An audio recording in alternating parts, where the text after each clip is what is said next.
근데 또 하나는 너무 거기 집중하면 내가 은혜를 못 받아. 그런 단점은 있어. 그래서 만약에 이 9시 예배에 내가 담당이다 그러면 9시, 11시 예배를 꼭 드리셔야 돼요. 11시 예배는 내 은혜 받는 예배로 드리셔야 되고 9시는 봉사하는 예배로. 11시 예배다 그러면 9시는 은혜 받고 11시에 봉사하고. 그 수요일 날도 뭐 하시면 전사님이 찬양할 때까지만 하고 내려와서 같이 말씀 듣고. 이거를 잘 조정해야 돼. 봉사하다가 내 신앙 잃어버리면 그거는 오히려 내게 역효과가 날 수 있어요. 봉사는 정말 소중하고 좋은 거예요. 누군가는 해야 되거든요. 그런데 그것과 함께 조화롭게 잘해야 돼. 우리 노예에 어떤 이제 교회가 가입을 하려고 찾아왔어요. 저 광주에 이제 제일 큰 교회에 청빙을 받았대요. 뭐 몇천 명 모이는 교회. 그래서 가서 이제 온누리 교회에서 20년 사역하던 수석 부목사였는데, 수석은 아니었고 그냥 부목사였는 것 같아요. 20년 목회를 하다가 부목사로, 그래서 이제 그 광주의 제일 큰 교회로다가 왔는데, 그래서 2주 남겨놓고 거기 사임하고 여기 이제 가려고 해서 몸이 좀 안 좋아가지고 병원에 갔더니 혈액암이 걸린 거예요. 그래서 이제 거기 못 가고 3년간 투병 생활을 하다가 그 교회에서 다시 불러가지고 이제 그 교회에서 이제 사람들이 떨어져 나온 것 같아. 그래서 이제 새로 교회를 개척해서 노예에 가입하려고 왔어요. 온누리에서 20년 목회를 하신 목사님인데, 제가 밥 먹으면서 여러 가지 이런 얘기 저런 얘기 하다가 이제 하영조 목사님한테 직접 이제 배우고 했던, 그래도 우리나라에서는 그래도 제일 큰 교회에서 잘 배웠어요. 온누리 교회는 가고 싶어서 갈 수 있는 게 아니에요. 저 교육전도사 때부터 들어가야 돼. 전임부터는 안 뽑아요.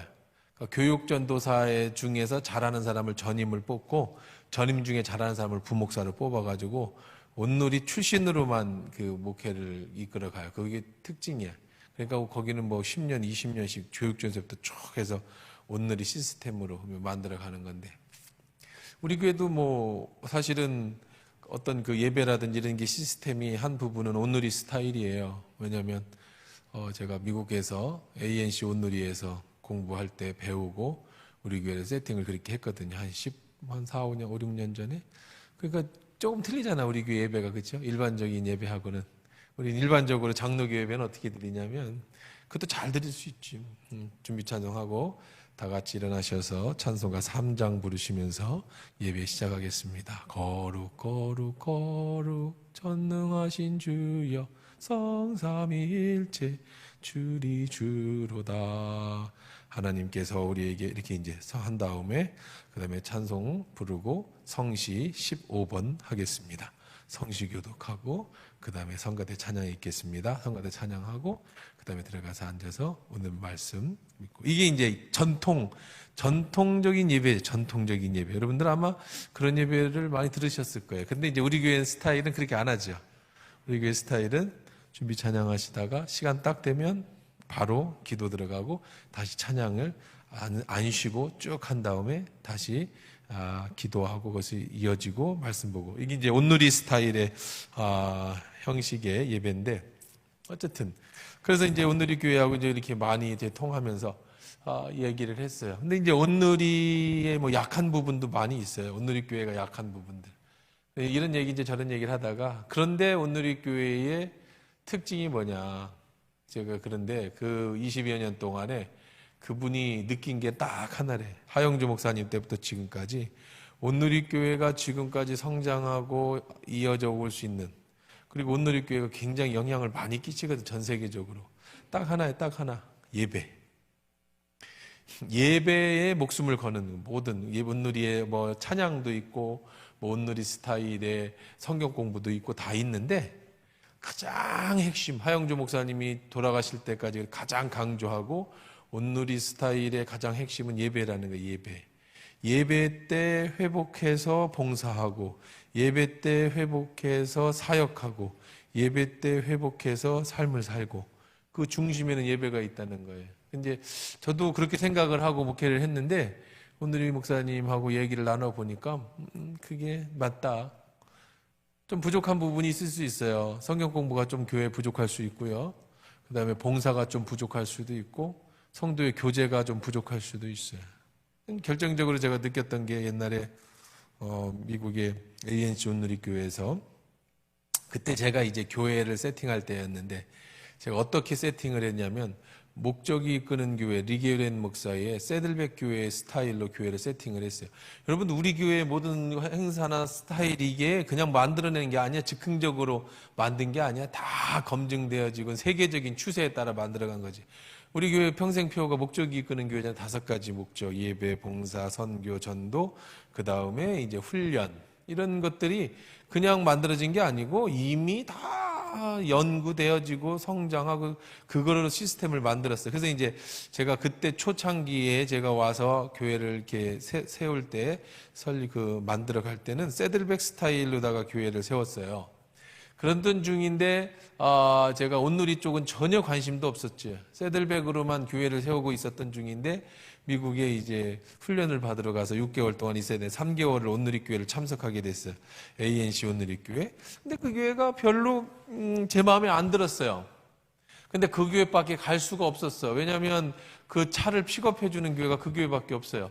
제가 갈 수가 없어. 미국에 차가 없기 때문에. 차가 있으면 이 교회 저기 다 다녀보고 싶었는데 그때 이제 훈련하러 갔던 기간이라서 그리고 3개월 동안 있어야겠기 때문에 뭐 제가 차를 렌트하거나 살 수 있는 기회가 아니었죠. 그러니까 이제 훈련하던 중인데 주일이면 ANC 온누리 유진수 목사님이 심호했어요. 유진수 목사님이 지금 부산에 수영로인가 어딘가 큰 교회로 왔죠. 호산나인가? 호산나교회. 부산의 호산나교회로 오셨죠. 그 호산나교회로 오신 유진수 목사님이 ANC 온누리 교회에 계실 때예요. 유진수 목사는 누구냐면은 하영주 목사님이 미국으로 파송했어요. 유진수 목사를 미국에 있는 그 두란노 서원으로다가 파송했거든요. 책방으로 파송했어요. 거기서 이제 출판업으로 그러면서 약속을 했어요. 거기 가면 절대 목회하면 안 된다라는 약속을 받고 갔는데 그 목회자인 유진서 목사님이 그게 되는가? 그래가지고 나왔어요. 온누리에서 목회하려고 그만두고 그래서 개척을 했어요. 그래서 ANC 온누리라고 하는 이름으로다가 이제 바꿔갖고 개척을 했죠. 근데 뭐 모든 시스템은 다 온누리 시스템이지만 온누리하고는 좀 떨어져서 나왔어요. 그래서 이제 ANC 온누리를 했는데 그 교회가 엄청나게 성장을 한 거야. 수천 명이 모이는 교회로 성장을 했어요. 저희들이 있었던 제가 공부하던 그 시골에 그 LA에서 한 시간 정도 들어가는 곳이었어요. ANC 아까 나도 좋았는데 뭐 만졌어? 볼륨 안 건드렸어? 됐어. 만지지. 지금 지금이 좋아. 줄이면 안 돼. 자, LA에서 저기 가 있었던 데가 지금 잊어버렸어. 이름도. 아주 부자 동네인데 촌이야. 미국은 촌으로 안으로 들어가면 더 부자 동네가 많이 나와. 여기는 얼마나 부자들이 사냐면 자기 집 정원을 말 타고 다니는 사람들이 사는 아주 유명한 큰 부자들이 사는 동네였어요. 거기에 이제 학교가 있었다고요. 근데 그 학교에서 있는데 거기에 이제 그 말 거기를 사가지고 ANC 온누리 교회가 거기를 이제 확장 이전해갖고 갔는데 가보니까 사람들이 얼마나 많은지 그 광고 시간에 이렇게 광고를 하는 거예요. 지금 다음 예배, 2부 예배, 3부 예배, 4부 예배를 드려야 되니까 빨리 차를 빼라고. 다음 사람이 예배 드리러 와야 되니까. 차가 들어오고 미국은 떨보니까 다 차 갖고 오잖아요. 그렇게 광고를 해. 이번 주는 뭐 어떤 장로님이 이번에 버스 2대를 기증하셨다고. 그러니까 주차장이 여기가 안 되니까 저쪽에 주차장을 확보해놨으니까 거기다 차를 대면 버스가 가서 이렇게 픽업할 거라고. 그런데 제가 굉장히 불쾌했어요. 처음에. 왜냐면 목적이 이끄는 교회 세들백 교회로다가 교회를 세팅했고 그렇게 하려고 했는데 교회의 5가지 사명 중에 무슨 사명이 있냐면 친교가 있어. 교제. 성도 간의 교제. 근데 여긴 교제가 안 돼. 집에 빨리 가라는 게 교회예요? 화가 났어요. 하나님, 교회가 너무 커요. 이렇게 너무 큰 교회는 이거 메가처치는 교회가 아닙니다. 아니 성도 간에 교제가 없는 교회가 어떻게 교회입니까? 저는 그렇게 교육을 받았으니까. 그런데 가기 싫었는데 어떻게 할 수가 없어요. 거기밖에 주일날 픽업하는 교회가 없어요. 한 주, 두 주, 세 주. 근데 이제 목사는 딴 데 가서 은혜 받기 힘들어요. 왜냐하면 저는 가서 은혜 받으려고 가는 게 아니라 훈련 받으러 배우러 갔으니까 다른 교회로 가도 이 교회 특징이 뭔가, 설교는 어떻게 하는가, 예배 프로그램은 어떻게 되는가, 교회 이런 것들을 이제 주로 이렇게 눈으로 보죠. 직업병이에요. 편안하게 앉아가지고 예배 못 드려야 봐야잖아. 예배 스타일, 분위기, 목사님의 제스처 배워야 되는 거니까. 근데 이제 한 주, 두 주, 세 주 하면서 제가 한두 주를 지나면서 여기가 교회가 아닌 것으로 판단을 했어요. 왜? 리거렌 목사가 말한 교제가 없어요.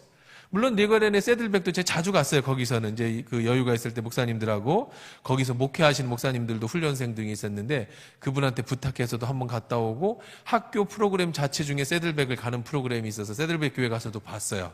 자, 그런데 3주째가 됐는데 갑자기 제 가슴을 탁 때리는 게 있었어요. 그게 뭐냐면, 교회가 아닌데 왜 이렇게 사람들이 모이냐 이거야. 교회가 아닌데 왜 이렇게 사람들이 모여? 그 사람들 2시간씩 운전해갖고 와요. 교회가 얼마나 많아, 미국에. LA에 한국 교회 엄청나게 많습니다. 근데 왜 여기 올까? 그게 궁금했어요. 왜 얼마나 많이 오면 빨리 빼라는 거야. 차 빨리 빼라는 거야. 뭐 새로운 사람 환영도 안 해. 뭐 반갑다. 뭐 물론 목사님실에 가서 인사도 하고 하는데 사람도 너무 많고 뭐 그 반가워하지도 않는 것 같아. 밥도 사 먹어야 돼. 밥도 1불. 밥도 사 먹어야 돼. 떡볶이도 1불, 밥도 1불, 뭐 간식도 1불. 그리고 더군다나 제가 정말 화가 났던 게 봉사도 없어. 거기는 전부 멕시코 사람들이 다 설거지하고 멕시코 사람들이 청소하고 다 그래. 성도들이 봉사도 안 해. 헌금만 내면 돼. 물론 이제 하는 사람들은 하죠. 다른 일도 하긴 하는데, 내가 아는 교회의 봉사가 아니에요. 밥하는 것도 전부 멕시코인들 시키고, 이제 멕시코 사람들이 인건비가 싸니까. 그러니까 내가 생각하는 교회가 아닌 거야. 교제도 안 하고 봉사도 안 하고. 그런데 왜 여기가 부흥이 될까 하는데 3주쯤 지냈을 때 제 머리를 탁 때린 게 있었어요. 뭘 봤느냐면, 맨 앞에 앉은 할머니가 휠체어를 타고 있는 할머니인데 휠체어한테 일어나서 예배를 드리는 거야. 대예배인데 손을 들고 찬양, 우리가 똑같아. 돌아와서 우리 시스템을 똑같이 만든 거예요. 그 당시에 우리는 인재도 없어서, 우리 강 목사님이 우리 교회 부목사로, 그러니까 전도사로 있었을 때인데, 가서 온누리를 3달 동안 온누리 교회의 실황 예배를 그대로 따라했어. 그대로 따라했어요. 그러니까 지금 스타일이 그대로 스타일이에요. 그럼 앞에 찬양을 15분 하잖아요. 원래는 15분 했는데 지금 12분으로 줄였습니다. 우리 교회. 예배를 1시간, 12시 시작해서, 11시 시작해서, 11시 시작해서 12시 반까지 옛날에 예배를 드렸는데, 시대가 좀 빨라지고, 또 성가대 요즘에 코로나하고 그래서 제가 10분 15분에 맞춥니다. 그러다 보니까 이제 옛날에는 15분 찬양을 했어요. 11시부터 11시 15분까지. 근데 지금 전사님들한테는 12분까지만 찬양하라고 해요. 3분 정도 줄였는데. 근데 거기는 15분 합니다. 15분 찬양을 하는데 전 10분은 하고, 그러니까 11시 전에 10시 50분에서부터 11시까지 10분은 앉아서 찬양을 하고, 그때는 예배 와요. 사람들이 막 앉고 우왕좌왕 하잖아요. 11시 땡 예배가 드리면 문 잠궈요. 못 들어옵니다. 자, 그러면 11시 10분부터 11시 15분까지 15분간 3곡 정도 찬양을 하는 거예요. 우리 스타일하고 똑같아. 근데 그때 제가 뭘 봤느냐 하면, 할머니가 휘차 타고, 거기 다 죽어가는 할머니가 휘차를 손을 잡고 이렇게 손을 들고 찬양을 하는 거예요. 서서. 거기 다 서서 해. 앉아서 하는 사람 장애인 아니고는 다 할아버지고 할머니고, 우리도 다 서서 예배하잖아요.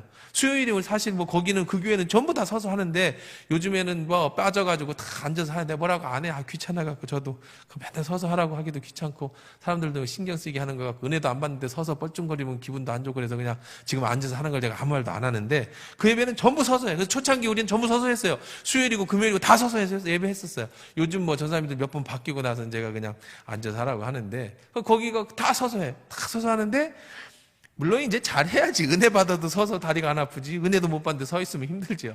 자, 근데 그 할머니가 은혜를 그렇게 받는 거예요.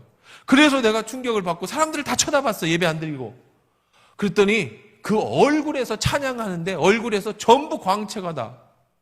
목사님 설교도 기가 막힌데 진짜 잘해요. 유진수 목사님 설교예요. 가끔 이제 제가 가면 유진수 목사님은 이제 외부 출타가 많으니까 그것도 참 저도 이제 본받았는데, 뭐냐면 부목사도 많아요. 부목사가 많은데 차세대 담임 목사를 한 명 더 세웠어요. 담임 목사가 두 개의 시스템이야. 교회 안에 2개의 교회가 움직여요. 다음 세대는 다음 세대 목사가 만들고, 그 다음에 작년만 유진수 목사가 담임 목사를 해요. 그래서 차세대 담임 목사한테 재정부터 시작해서 모든 권한을 다 줘. 다음 세대를 위해서. 그 차세대 목사는 영어하고 한국어를 다 잘하는 사람이에요. 근데 그 유진수 목사님이 한국으로 오면서 그 차세대 목사님이 자연스럽게 그 교회 담임 목사가 됐어요. 지금까지. 그러니까 아무 문제가 없었어. 그 대형교회 목사님이 이제 수영로 교회? 어디? 호산나 교회? 무슨 교회로 왔다고?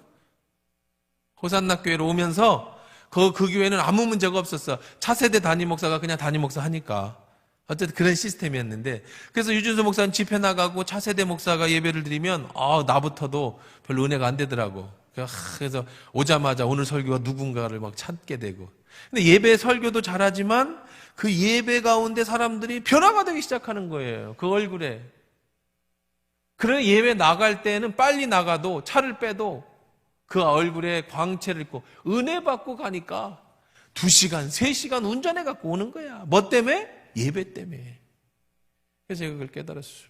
근데 이번에 그 목사님하고 대화를 하면서 그 하용조 목사님이 목숨처럼 여겼던 게 그 예배였다.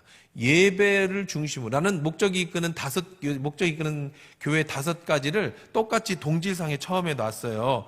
제가 새들백에서 그렇게 이제 그 교회 시스템을 만들 때, 근데 그게 아니었어요. 제가 거기를 갔다 온 다음에는 예배가 가장 우선이에요. 예배 다음에 봉사가 있고, 예배 다음에 선교가 있고, 예배 다음에 훈련이 있고, 예배 다음에 교제가 있고, 예배 다음에 그 모든 것이 다 있는 거야. 예배가 가장 중심이에요. 밑에 거는 혹시 부족해도 안 하면 안 돼. 교회는 꼭 해야 되는 거예요. 선교는 꼭 해야 되는 거예요. 봉사는 꼭 해야 되는 거예요. 하지만 예배가 중심이 돼서 그 하영조 목사님 말대로 예배에 은혜 받고 봉사하고, 예배에 은혜 받고 훈련 받고, 예배에 은혜 받고 선교하고, 예배에 은혜 받고 그다음에 교제해야지, 예배에서 자기가 충전되지 않는데 봉사만 하면, 제가 아까 이제 PPT 얘기하다 그런 거예요. 오늘 내가 주를 위해서 살아야지 하고 PPT를 하기 시작했는데, PPT를 하는 날, 이거 꼭 필요하잖아요. 예배 정말 중요한 포인트니까. 근데 그거 하면서 내 예배가 시들어지고 은혜 받지를 못해. 왜냐하면 PPT에 정신 팔려서. 그러면 그때부터 내용이 죽는 거야. 굉장히 중요하죠. 마리아와 마르다에서 마르다가 예수님 말 점심을 열심히, 저녁인지 점심인지를 열심히 준비를 해요. 이것도 중요합니다. 그러면 안 되지. 예수님 식사 대접해야죠. 근데 마리아는 뭐 하고 있었어요? 말씀을 드렸다, 예배를 드렸단 말이에요. 예수님께서 마르다가 화가 났어요. 왜 나만 봉사해? 왜 그렇게 얘기했어요? 은혜를 못 받았어요. 말씀을 안 들으니까 은혜만 못 받고, 우리 집에 온 손님 예수님이 뭐 하기만 한 거예요? 불편하기만 한 거예요. 왜? 중압감이 쌓였어. 대접해야 된다라는. 그러니까 이제 폭발하죠. 성격이 아주 마르다가 O형이었나 봐. 그러니까 예수님 앞에, 예수님, 마리아 좀 보내서 같이 준비하고 같이 예배드리면 어떻겠습니까? 언니가 그렇게 얘기했더니 예수님께서 뭐라고 말씀하셔요? 마리아가 너보다 더 좋은 것을 취했다. 봉사가 나쁘다는 거 아니에요. 봉사해야 돼요. PPT 꼭 해야 됩니다. 주를 위해서 헌신하고 살아야죠. 우리 인생의 삶이 그건데. 그런데 뭐가 먼저 잘 돼야 된다? 예배가 잘 되고 나서 그게 돼야 돼. 이게 핵심이에요, 이게. 그래서 우리 교회 전사님들한테도 늘 제가 그런 얘기를 해요. 뭐 실수는 다 내가 덮어준다. 뭐 마음대로 해. 네가 하고 싶은 거 다 해봐. 저는 무조건 우리 옛날부터 우리 전사님들 오시면 그 사람이 잘할 수 있는 능력을 마음껏 발휘할 수 있도록 재정적인 거, 뭔 거 다 대준다고 그랬어요. 지금도 마찬가지예요. 하고 싶은 거 다 해봐. 근데 실수하면 안 되는 게 하나가 있어. 그게 뭐예요? 예배는 실수하면 안 돼. 찬양이라든지 PPT라든지 예배에 성령이 쫙 흐름대로 11시 예배, 특히 대예배 10시 50분에 시작이에요. 우리 예배는 10시 50분부터 11시 시작해서 마지막 때까지 성령이 물 흐르듯이 쫙 가야 되는데 PPT가 멈춘다든지, 그래서 PPT 하시는 분들이 신경이 날카로워지는 거예요. 예배 은혜를 못 받는 거예요. PPT 글자가 틀린다든지 확 넘어간다든지, 뭐 갑자기 시스템이 바뀌어서 꺼진다든지. 그러면 이런 예배의 특징은, 이 PPT가 꺼지면, 그 화면이 꺼지면 예배가 멈춰. 옛날 우리 전통 예배는 상관없어요. 찬송가 15장 펴놓고 부르잖아요. 교동문 72번 부르잖아요. 아무 상관없어. 없어도 돼. 옛날에 이게 뭐가 있었어? 이런 거 없어요. 종이 찬송가 주일학교도 이렇게 넘기면서 했지요. 이런 게 뭐가 필요해? 없어도 예배 다 드려요. 그런데 지금은 안 돼. 영상 예배는요. 악기, 섹션, 찬양, 그리고 PPT, 그러니까 찬양 연습도 매주 해야 돼. 사실은요, 목숨 걸고 해야 되는 거예요. 그게 우리의 사명인데, 뭐 안 한다니까 뭐 내가 할 말은 없어. 바빠서 못 한다니까 뭐 그것도 내가 할 말은 없어. 뭐 점점 시대가 그렇게 되는데 사람들 더 많아지면 그 자리에 없을 줄 알아. 나는 그렇게 생각해. 늘 옛날부터 교사들도 선생님, 저 목사님도 이번에 주일학교 못 할 것 같아요. 그래, 하지 마. 할 수 없지. 근데 대충 하면 성도들 많아지면 거기 네 자리 있을 것 같냐? 지금은 내가 사람들이 없으니까 내가 아무 말도 안 해. 모른 척하고. 아이고, 그래. 저 사람 또 안 하면 또 안 한다고 그러면 어떡해. 그죠? 그것도 달래갖고 해야지. 교사든, 성가대든, 찬양단이든, 뭐 봉사든. 안 한다고 하면 안 되니까 사람도 없으니까 그냥 달래서 하는데 사람만 많으면 거기 없어. 어떻게 예배를 찬양 연습을 안 하고 찬양대 가서 안 되는데 나는 어쩔 수 없어. 현실과 타협해야 돼. 왜? 혼내키면 안 한다고 그럴까봐. 이게 목사의 비애야. 내 가슴 아픈 비애. 그래서 내가 그냥 아무 말도 안 해. 뭐 안 한다고 할까봐. 자, 그래서 사람만 많아져 봐라. 너 쓰게 하나 내가. 사람만 많아져 봐라. 그러니까 뺏기지 않으려고 슬피 울며 일을 안 가려면 열심히 해야 돼 있는 거예요. 지금 교회 조금 있으면 더 부흥할 텐데 그럼 내 자리 없어요. 그렇다고 또 막 내 자리 안 내놓으려고 그러지 말고 어쨌든 간에. 자, 어째 예배라는 거 그런 거예요. 예배에 성공을 하면 인생이 성공을 해. 예배는 생명이야. 그래서 제가 설교를 많이 해서 그런 설교를. 요즘은 그런 설교를 안 하는데 초창기 우리 교회 시스템 잡을 때 예배는 생명이다. 예배는 목숨이다. 이런 얘기 정말 많이 드렸어요. 예배는 그래서 지금도 예배는 초진장이에요. 저부터도 수요예배 금요일 때는 굉장히 편해요. 수요예배 금요일은 내 시간이지 그냥 벌써 이렇게 해서 35분이 갔는데 15분만 끝나고 25분만 있으면 끝나는데 수요일 금요일은 아무 상관이 없는데 주일은요, 제가 하나님 앞에 드리는 주일 예배는 화장실을 3번 갑니다. 화장실을 3번 가요. 긴장해갖고 배가 아파.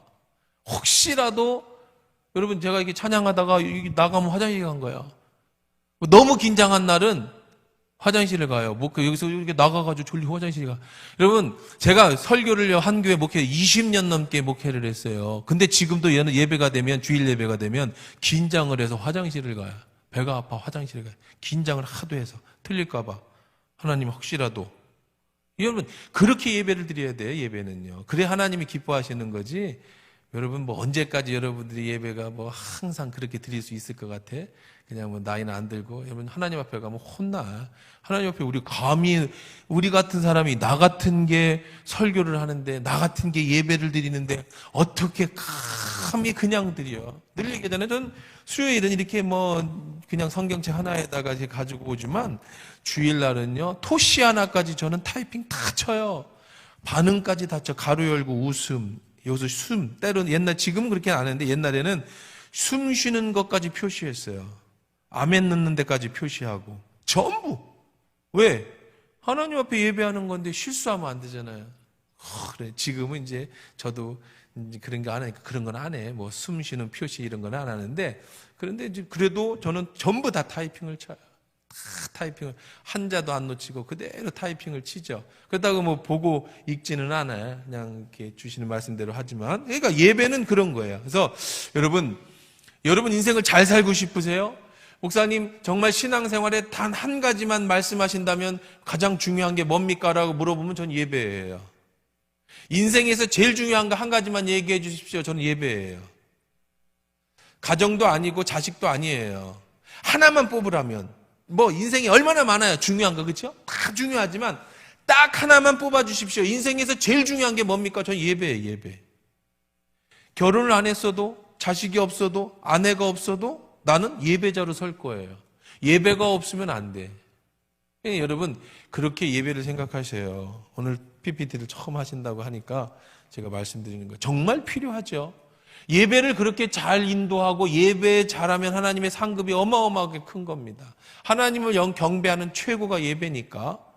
그러나 PPT를 한다는 것 때문에 내가 예배가 거기에 신경이 쓰여져서 그게 팔려서 내 신앙이 떨어진다면 하지 마세요. 그는 전 전사님이 하셔도 되니까. 안 되면 전사님 하나 더 써서 그 PPT 담당만 넣어도 되니까. 중요한 건 여러분 영혼이야. 여러분 영혼. 하는 사람이 영혼. 꼭 기억하셔야 돼요. 예배는 생명이에요. 예배는 목숨이에요. 그래서 9시에 내가 봉사를 하면 11시 예배는 여기 앉아서 예배를 드리시고 그대로. 그러니까 참 저는 그래서 결국 저는 목회자가 제일 중요한 것 같아요. 목회자는 바쁘잖아요. 주일 예배도 드려야 되고 봉사도 해야 되고 본인도 은혜 받아야 되고 참 그게 힘든 거예요. 그래서 목회자도 위해서 기도 많이 해주셔야 되는 부분이 그런 거예요. 자, 오늘은 예배에 대한 얘기 특강이었습니다. 꼭 필요하니까 예배에 목숨 거십시오. 코로나가 참 거란데 시원하게 내 주변에 코로나 걸린 사람이 너무 많아요. 그렇죠? 우리 교인부터도 많잖아. 그 교인뿐만 아니라 만난 사람도 엄청나게 많아. 전화 오면 목사님 코로나 걸렸대. 목사님 괜찮니? 사모님 괜찮니? 괜찮아. 언제까지 괜찮을지는 모르겠는데 괜찮아. 슈퍼병균자인가? 하여간 여러분보다도 제가 사람들을 훨씬 더 많이 만나잖아요. 훨씬 많이 만난 사람들이 많이 걸렸어요. 주변에 목사님 괜찮네? 난 괜찮아. 특별하게 지나갔나 모르게 슈퍼병균. 혹시 걸릴 수도 있지만 여러분들 걸리면 어쩔 수 없는 거죠. 여러분들 하여간 코로나 조심하시고요. 오늘 말씀 보도록 하십시다. 우리 지난주에 이제 출애굽기에서 봤습니다. 이제 4장 13절부터 14절 잠깐만 복습을 하고 바로 넘어갈게요. 읽어봅시다. 시작. 모세가 이르되 오 주여 보낼 만한 자를 보내소서. 여호와께서 모세를 향하여 노하여 이르시되 레위 사람 내 형 아론이 있지 아니하냐. 그가 말 잘하는 것을 내가 아노라. 그가 너를 만나러 나오나니 그가 너를 볼 때에 그의 마음이 기쁨이 있을 것이라. 너는 그에게 말하고 그의 입에 할 말을 주라. 내가 내 입에 그 입에 함께 있어 너희들 행할 일을 가르치리라. 그가 너를 대신하여 백성에게 말할 것이니 그는 내 입을 대신할 것이요 너는 그에게 하나님 같이 되리라. 너는 이 지팡이를 손을 잡고 이것을 이적을 행할지니라. 자, 뭐였었죠? 즉각 순종해라 그랬죠. 즉각 순종해라. 모세는 끝까지 불순종했습니다. 보낼 만한 자를 보내주십시오. 했더니 하나님이 뭐 하셨다? 진노하셨다. 자꾸 여러분이 거절을 하면 하나님이 진노하신다고요. 자, 그래서 이제 부시가 얘기하기는 만약 이 모세가 이 사건으로 대제사장 자리를 아론에게 빼앗겼다. 충분히 일리가 있다. 그런 말씀 제가 드렸습니다. 그 뒤편에 보면 오늘 뭐까지 뭘 갈 수 있을지 모르겠지만 아론을 만나지요. 근데 아론은요, 하나님 앞에 음성을 듣지 않아요. 하나님이 다 준비시켜 놨다 그랬잖아요. 지난주에. 거절하지 않아요. 그냥 즉각 순종을 합니다. 그래서 아론이 믿음이 모세보다 좋았다는 건 아니지만 그래서 아론의 자손이 대제사장직에 걸을 수 있다. 이런 얘기도 제가 했습니다. 그래서 즉각 순종하는 것이 중요하다라는 말씀을 드렸고요. 그 다음에 뭐라고 그랬어요? 지팡이를 손에 잡고 이적을 행해라. 그래서 지팡이. 하나님이 항상 함께 하신다. 그래서 우리가 어디를 갈 때 하나님 우리에게 무엇인가 사명을 주실 때는 일을 시킬 때는 그냥 시키는 게 아니다. 뭐를 주셔서 보낸다? 은사를 주어서 보낸다. 그러니까 순종하고 가면 뭐예요? 하나님이 거기에 필요한 것을 다 주시게 돼 있어요. 그래서 늘 지팡이 들고 다니던 모세의 그냥 똥 묻은 지팡이에요. 그렇죠? 양똥 묻은 지팡이인데 거기가 하나님 손에 들려지니까 능력의 지팡이로 바뀌잖아요. 지난주 찾아봤죠? 홍해를 가르고 반석을 쳐서 물을 내고. 자, 거기까지입니다. 자, 이제 18장입니다. 우리 18절입니다. 자, 가서 20절까지 우리 23절까지 읽겠습니다. 시작. 모세가 그의 장인 이드로에게로 돌아가서 그에게 이르되 내가 애굽에 있는 내 형제들에게 돌아가서 그들이 아직 살아있는지를 알아보려 하오니 나로 가게 하소서. 이드로가 모세에게 평안히 가라 하니라. 여호와께서 미디안에서 모세에게 이르시되 애굽으로 돌아가라. 내 목숨을 노리던 자가 다 죽었느니라. 모세가 그의 아내와 아들들을 나귀에 태우고 애굽으로 돌아가는데 모세가 하나님의 지팡이를 손에 잡았더라. 여호와께서 모세에게 이르시되 내가 애굽으로 돌아가거든 내가 내 손으로 준 이적을 바로 앞에서 다 행하라. 그러나 내가 그의 마음을 완악하게 한즉 그가 백성을 보내주지 아니하리니 너는 바로에게 이르기를 여호와의 말씀에 이스라엘은 내 아들의 내 장자라. 내가 내게 이르기를 내 아들을 보내주어 나로 섬기게 하라 하여도 내가 보내주기를 거절하니 내가 내 아들 내 장자를 죽이리라 하셨다 하라 하시니라. 자, 이거 보세요.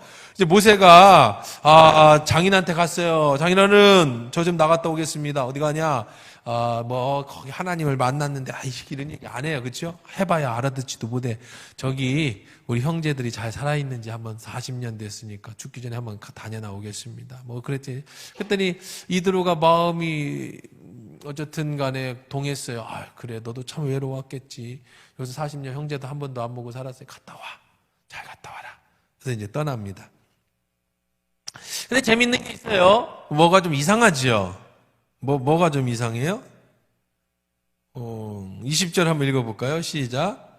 모세가 그의 아내와 아들들을 나귀에 태우고 애굽으로 들어가는데 모세가 하나님의 지팡이에 손을 잡았. 두 개가 완전 상반된 얘기가 모세 지금 뭐하러 가요? 형제들 만나러 가요? 응? 형들 만나러 가는 거예요? 잘 있나 보러? 아니죠. 뭐하러 가요? 그들을 구원해 내러 가는 거잖아요. 지금 이거 전쟁터에 간단 말이에요. 전쟁터에 바로가 쉽게 내주겠습니까? 근데 누굴 데리고 가요? 누굴 데려갔어요? 아내도 데려가고 아들들도 태우고 어디다 태워서? 나귀에 태워가지고 여행 가. 지금 모세가 여행 가는 게 아니잖아. 여행 가죠. 나귀에다 애들 태우고 마누라 태워가지고 다달 나귀 고삐를 쥐고 다달 가고 해서 뭐하러 가는 사람이 지금? 전쟁터 싸우러 가는 사람인데 왜? 근데 여러분 보세요. 여러분 상상해봐요. 왜 그랬을까? 여러분 같으면 마누라 데려갈 거예요? 애들이 갈 겁니까? 지금 바로 만나러 가는데 지금 바로 죽을 수도 있잖아요. 모세가 도망쳐 나온 거야. 살인하고. 투스모스 2세, 3세가 자기하고 결합을 했습니다. 그렇죠? 그런데 투스모스 3세가 죽습니다. 근데 그 아들이 이제 이름 적어놨는데 다음 주 나올 거니까 여기 아멘호텝이야. 아멘호텝. 이름이 아멘. 그 아들이 아멘호텝 2세예요. 아멘호텝 2세. 이게 3세, 2세는 자기 아버지하고 하는 게 아니라 조상의 이 대를 잇는 거예요. 어쨌든 그 아들 아멘호텝이 저기가 됐어요. 애굽의 바로가 됐단 말이에요. 우리는 그냥 바로는 이름이 아니고 호칭이에요. 파라호라는 호칭이에요. 그 사람의 이름은 아멘호텝인데 지금 아멘호텝이 지금 이스라엘 백성들을 강하게 억압하고 있는데 가서 데리러 구출해 내려 가는데 마누라 데리고 아들 데리고 왜 그랬을까요? 여러분 한번 상상을 해봐요. 그리고 지금 자기 장인한테 제가 지금 우리 백성을 구원하러 가야겠습니다. 이렇게 못하고 뭐라고 얘기하고 갔어요? 형제들 잘 있나 좀 보고 올게요. 그러고 갔단 말이에요. 뭘 알 수 있어요 여기서? 뭘 알 수 있어요? 한번 상상을 해봐요. 여러분 같으면 그렇게 갈 겁니까? 여러분 그렇게 갈 거예요? 지금 애국 가는데 애들 다 데리고 이렇게 갈 거예요? 아니잖아요. 자, 여기서 상상할 수 있는 거는 항상 상상이 아니라 확실한 거는 뭐예요? 확실한 거. 모세가 처가살이 40년에 자기 주도성이 없었다는 거예요. 마누라 애들 놓고 갈 만큼 용기도 없고 힘도 없어요. 제가 지금 그 장인어른한테 제가 다녀오겠습니다 할 만큼 야성성과 그런 걸 다 잃어버렸어요. 그냥 뭐 하고 살았죠, 그 집에? 처가살이에서 그냥 얹혀 먹고 살았어요. 그러니까 형 보러 간다는데 분명히 모세 부인이 그렇게 했겠죠. 당신 어디 가? 애국 갈 건데. 나는 애는 어떻게 하고? 그래도 내가 그냥 조용히 갔다 올게. 갈 수 있나 봐라, 나 없이. 그래서 데려갔겠죠, 그죠? 완전히 그냥 잡혀 사는 거야. 아니, 그렇게 말고는 해석이 안 돼요. 모세가 놀러 가는 거 아니잖아요. 지금 좀 전까지 뭐 했어요? 하나님하고 나 못 갑니다. 막 그러셨잖아요. 문제네, 그죠? 문제예요. 주의 일 하러 가는데 자식이 발목을 잡네. 주의 일 하러 가는데 마누라가 발목을 잡네. 이 문제 해결을 해야 되겠네, 그렇죠? 이 문제 해결해야 돼. 오늘은 시간 없어서 제가 여기까지 해야 되는데 예배 얘기하다가 못해. 그거는 이제 다음 주에 하나님 어떻게 해결해 주시는가, 그리고 그게 어떤 의미가 있는가는 여러분들 한번 다음 주에 가족, 하나님을 믿는데 하나님의 일을 하는데 가족과의 관계. 그건 다음 주에 보도록 하고. 그거는 이제 오늘 배경입니다. 그건 다음 주에 이어서 한다고 그랬어요. 그 다음에 중요한 건 보세요. 18절부터 우리가 23절까지 읽었는데 여기 보면은 재밌는 게 나와요. 뭐가 재밌는 게 나오냐면 하나님이 이제 모세가 애도 안고 근데 이제 아까 그 20절에서 상반된다고 그랬죠?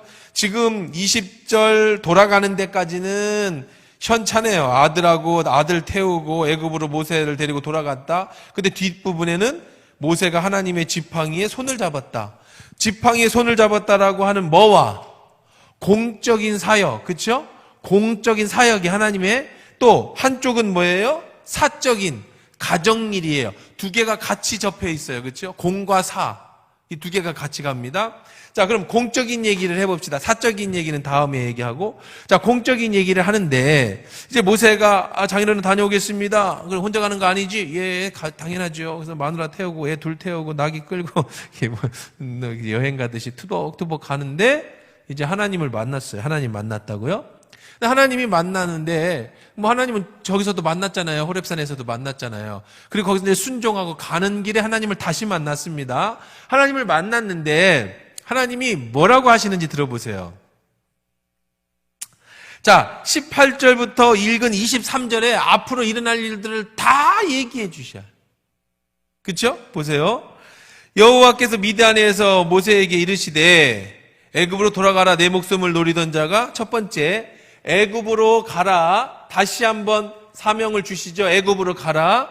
그러면서 뭐라고 얘기를 하셔요? 애굽으로 가라. 내 목숨을 노리던 자가 다 죽었다. 목숨을 노리던 투트모스 3세, 같이 경쟁을 하던 투트모스 3세가 죽었다. 정리됐다는 거예요.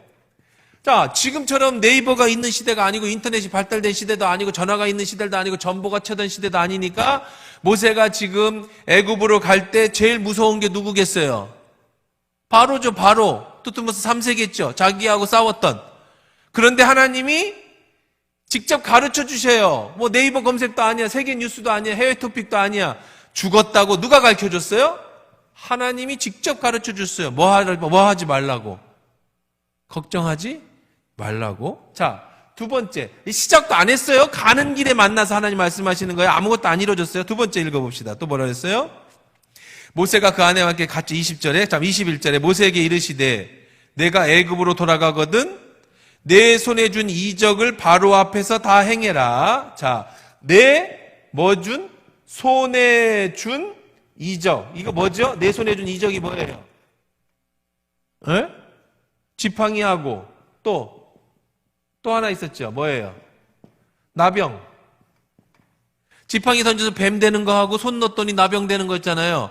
자, 이거는 놓고 가는 게 아니라 그냥 들고 다니는 거. 지팡이 늘 들고 다니고 손 놓고 가는 일 없잖아요. 그렇죠? 토끼가 아닙니까? 놓고 오게. 들고 가는 거잖아요.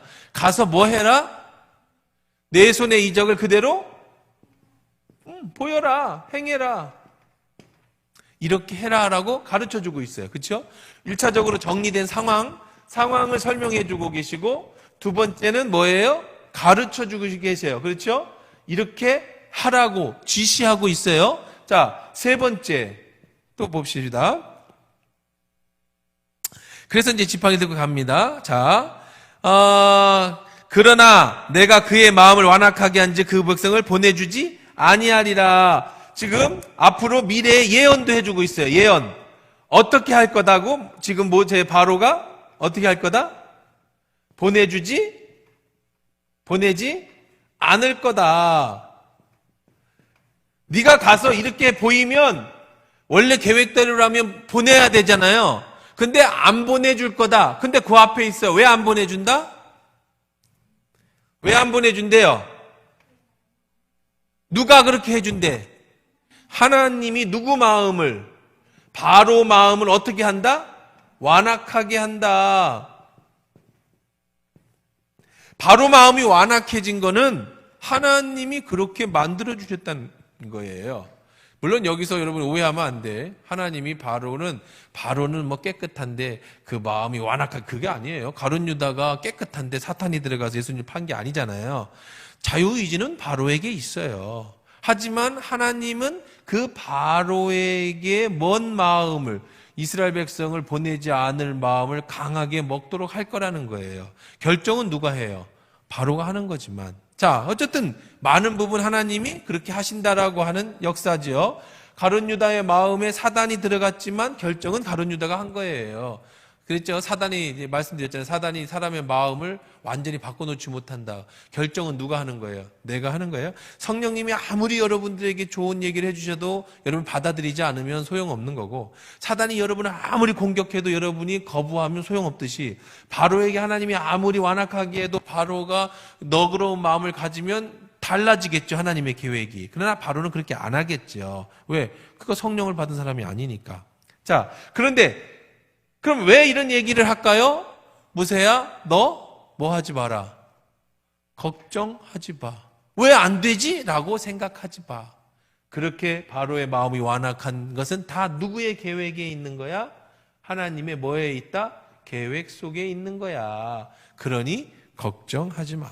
자, 이거 싸우러 가는데, 자, 내일 한국하고 축구를 내일 할 거야. 아마 정확하게 모르겠지만 제 언뜻 들었어요. 어디하고 하더라? 하여간 내일 그 국가대표 이제 1, 2위전 그 월드컵 예선 거기를 하잖아요. 어디하고 이라크하고 하는가? 이란하고 이라크하고 할까? 이라크, 그죠? 근데 내일 할 거예요. 내일 이제 축구 봐야지. 다행이에요. 수요일 안 하고 목요일 날 해서. 자, 그런데 우리 모르죠? 어떻게 될지. 그치? 모르잖아요. 그게 재밌는 거예요. 근데 하나님이 내게 말씀해 주셨어. 전반 35분에, 축구선수 이름은 모르겠지만 누군가가 골을 넣을 거야. 후반에 상대팀이 골을 넣을 거거든? 걱정하지 마. 그건 내가 그 골키퍼를 실수하게끔 다 준비해 놓은 거니까. 자, 그 다음에 45분에 질 것 같으지? 마지막 손흥민이가 오나 안 오나 모르겠어요. 하여간 안 올 것 같은데 우리가 다 이미 올라간 거라. 어쨌든 손흥민이가 마지막 결승골을 넣을 거야. 그래서 마지막에 이길 거야. 자, 그러면 저는 조바심이 날까요? 안 날까요? 내일 축구를 보면서. 안 나겠지. 왜? 다 아는 거니까. 근데 그거는 그냥 운동 경기라고 그래요. 만약에 인생이 달린 중요한 지금과 같은 전쟁에 나가는 나에게 하나님이 다 가르쳐 주신다면 저는 내일 전쟁에 나갈 때 어떤 마음을 가지고 나가겠어요? 편안한 마음을 가지고 나가겠습니까? 두려운 마음 가지고 나가겠습니까? 뭐 하기만 하면? 이 사실을 믿기만 하면. 그렇죠? 그게 믿음이에요. 그러니까 모세가 대단한 사람 같지만 대단한 사람이 아니에요. 사실 모세가 잘한 거 딱 하나예요. 뭐 한 거죠? 순종한 거예요. 나머지는 다 하나님 어떻게 해주시겠다? 다 준비해 놓고 오겠다. 그럼 하나님은 왜 그렇게 하셨느냐? 모세라는 사람을 한번 보세요. 한때는 자기 힘으로 다 할 수 있다고 생각했는데 사람 죽이고 도망쳐서 40년 동안 처가살이에 자기 마누라 하나도 제대로 관여 못하고 애 하나도 제대로 키울 수 없이 모든 주도권은 다 누구에게 허락을 받아야 되는, 이드로에게 허락받아야 되는, 장인의 허락 없이는 아무 일도 하지 못하는 가장이지만 모든 것은 장인에게 허락받아야만 하는 완전히 자존감이 땅바닥을 치고 있는 모세가 지금 하나님이 가란다고 해서 갈 때에 무슨 능력 가지고 가겠어요? 그래서 하나님은 이제부터는 내가 너와 함께한다. 그러니 걱정하지 말라는 걸 바닥부터 경험으로 가르쳐주고 계시는 거예요. 모세가 뛰어나서 이스라엘 백성을 구원하는 게 아니라 그냥 순종했더니 하나님이 다 가르쳐주셨다. 뭐부터? 출발할 때부터. 이 모든 것, 앞으로 되는 거죠. 그 다음에 또 보십시오. 너는 바로에게 이르기를 여호와의 말씀 이스라엘 내 아들 장자라. 자, 네 번째 뭐 할 것도 가르쳐 주세요. 너에게 바로에게 이를 것. 다시 말해서 이렇게 하라라고 하는 것들을 가르쳐 줍니다. 뭐라고 일을 해요? 뭐라고 말하래? 자, 지금 완악해서 말을 안 듣는다 그래서 말 안 듣는 바로에게 뭐라고 그래요? 이스라엘은 내 아들 내 장자라. 내가 내게 이르기를 내 아들을 보내주어 나를 섬기게 하라 하여도 내가 보내주기를 거절하니 내가 내 아들 내 장자를 죽이리라. 누구의 장자를 죽인다? 바로의 장자를 죽일 것이다. 모세가 10가지 재앙을 내렸습니다. 9가지 재앙을 내렸습니다. 그런데 바로가 안 보내줬어요. 하지만 모세가 8번째, 9번째까지 재앙을 피, 개구리, 이파리, 악질, 우박, 독종 다 내리고 모든 것들을 다 내렸음에도 불구하고 바로가 안 보내줬다고 해도 모세는 두렵지 않았어요. 염려하지 않았어요. 어떻게 될 걸 알았으니까. 결국은 바로의 아들이 죽어야만 보낼 것을 모세는 어떻게 하고 있었어요? 이미 알고 있었어요. 떠나기 전부터. 어떻게 알았어요? 하나님이 다 가르쳐줬어요. 이지고잉이에요. 영어로 이지고잉. 우리나라 말로 누워서 떡 먹기. 뭐 하기만 하면 된다? 순종하기만 하면 된다. 뭐가 제일 어렵다? 순종이 제일 어려운 거예요. 왜냐하면 순종은 뭐가 동반돼야 되냐면 믿음이 동반돼야 되기 때문에 그래요. 이 모든 말이 뭐 할 때 순종이에요? 믿어질 때만 순종이 가능한 거예요. 모세가 아무것도 한 거 없어 보여요. 그렇죠? 하지만 엄청난 걸 했어요. 뭐죠? 순종을 하고 갔어요.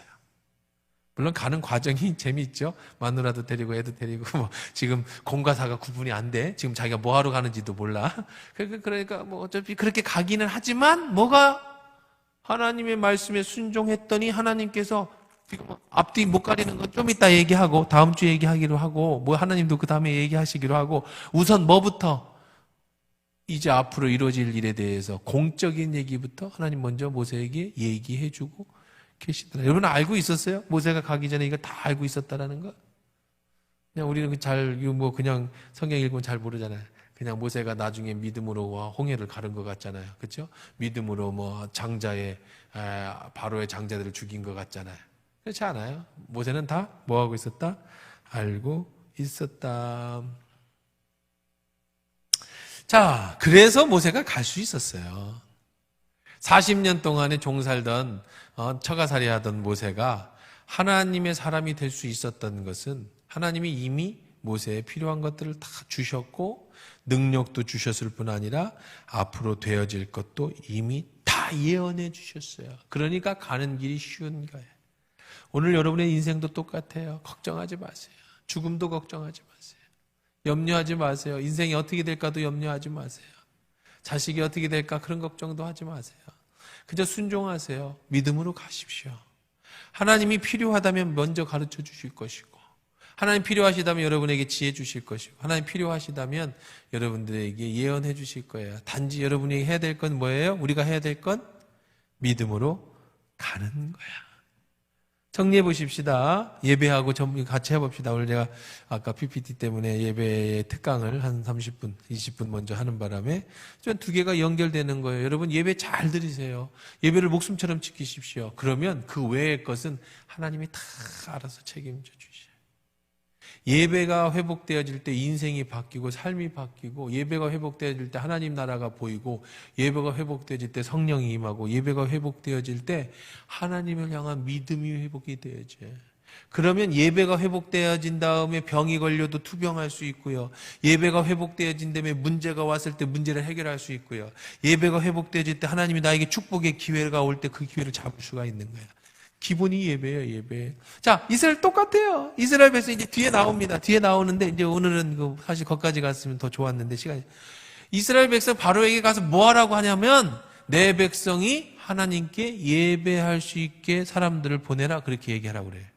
하나님 모세에게 뭐라고 하라고 하냐면 내 백성을 예배하도록 그들을 끄집어 내달라 그렇게 얘기하라고 그래요. 구약도 전부 예배예요. 아브라함이 가자마자 제일 먼저 뭐부터 했다고요? 예배부터 드렸다고요. 신약이고 구약이고 처음부터 끝까지 아담과 하와 때부터 마지막 예수님 계시록 올 때까지 모든 것은 전부 예배입니다. 예배 가운데 하나님이 역사하셔요. 아브라함이 제일 잘한 게 뭐예요? 자기 아들을 예배 드릴 때 제사를 드릴 때 제물로 자기 아들을 바쳤을 때 그때 아브라함이 제일 잘한 믿음의 사람이 됐던 거 아니에요? 그렇죠?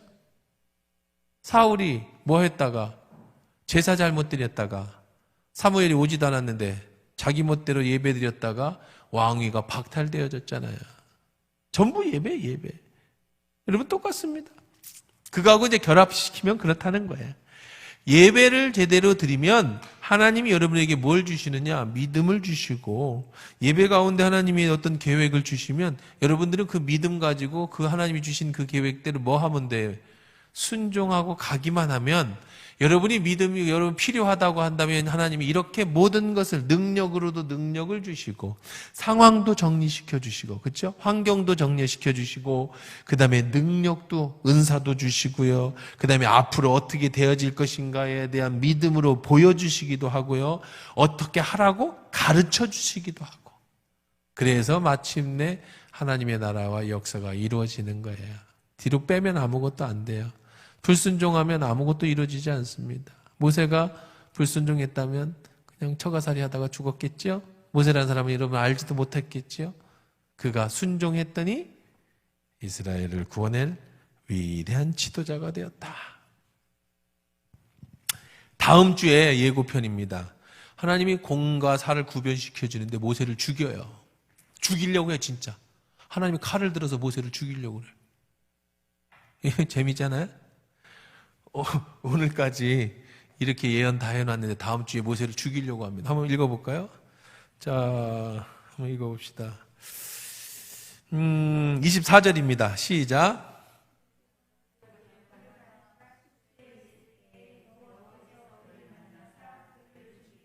이거 이게 뭐지? 이거 뭐지? 사명 다 주고. 이제 이들 허락 다 받고 마누라 아기 다 데리고 이제 가기 전에 지팡이도 받았고 능력도 받았고 예언도 다 했는데 이제 그 주막에서 여관에서 하룻밤 자려고 하는데 사자가 모세를 어떻게 하려고 한다? 죽이려고 한다. 모세 마누라를 죽이려고 한다? 아니. 모세 아들을 죽이려고 한다? 아니. 누굴 죽이려고 한다? 모세를 죽이려고 한다. 지금 하나님이 무슨 일 하시는 걸까? 왜? 다음 주에. 뭐 읽어봐도 여러분 잘 모를 겁니다. 다음 주에 읽어봐도 모세 뭐 할례를 안 했다고 죽여? 말이 안 되잖아요. 할례를 하는 걸 왜 죽여? 그렇죠? 할례 하면 되지.